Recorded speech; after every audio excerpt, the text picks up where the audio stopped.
ถึงจุดหมายปลายทางแล้วค่ะอยู่ติดกับแม่น้ำนี่นะ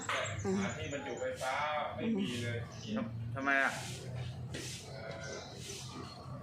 ไม่มีที่บรรจุไฟฟ้าในห้องนี้เหรอไม่รู้ว่าไอ้นี่มีเปล่าในห้องนี้เหรอ TNT มี